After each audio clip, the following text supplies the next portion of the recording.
Hi guys, Rachel here with your training tips, one drill at a time. Today I'm talking about lunges, specifically the reverse lunge.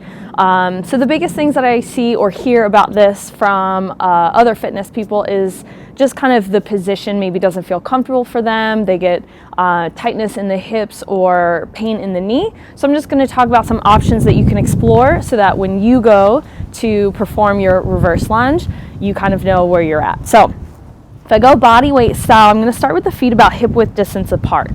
One of the biggest things that I see is people trying to keep the feet too narrow. So when they step back, it's almost like they're on a tightrope. You don't want to go tightrope because your feet are no longer in line with your hips. So it's going to be a lot more challenging to generate power and move quicker, and then also maintain your balance and your alignment. So feet are hip width distance. I'll just start with the elbows pinned into the side. So now I'm activating the back and the lats, core is on.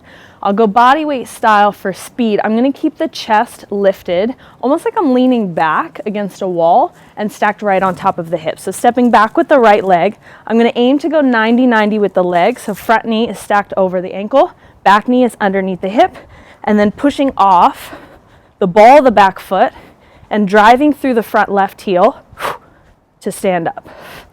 So by keeping the upper body almost leaning back, it feels like you're leaning back, but the spine is moving as one piece rather than stepping back with the foot. So you see the upper body moving forward, and then the body kind of does this little lean back after the fact.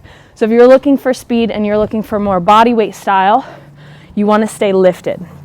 Once you're in this position, you do want to make sure that you're not over tucking the pelvis underneath you, because that can be a tendency. So you're causing extension into the hip and overstretching the front of the hip and the hip flexors, which over time will cause discomfort, maybe even some pain there. So just keeping the pelvis neutral, right? Not tucked, and then booty not back. So hips are neutral, and it should feel really easy to move from this position because you're in the proper alignment. So now if I'm talking about a weighted lunge, so I'm going to take my kettlebell with me, that's going to be a slightly different story, especially depending on where the weight is. If I have a barbell on my back, I do not want to lean too far back because that weight is going to go flying off the back, right? I also don't want to lean too far forward if I have weight in front of me because the weight pulls me forward. So if I step back, same action, stepping back with the right leg. However, this time you'll notice I'm not as upright with the chest. So there's a small forward lean, but I have even weight on both feet and I can move relatively easily from this position.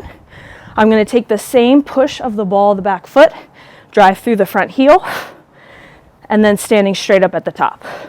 So you'll notice a little bit of difference, especially with the heavier weight. Once I'm in this position, slight hinge of the hips, and I can really push the weight into the front heel, loading up the hamstrings and glutes. So I'm really working the front leg in this position with my weight. So those are your two differences in your lunges. Again, noticing which one's going to feel better for you, for your hips, for your knees, and if you're going weighted versus body weight. So have a play with those in your next workout and let me know how it goes.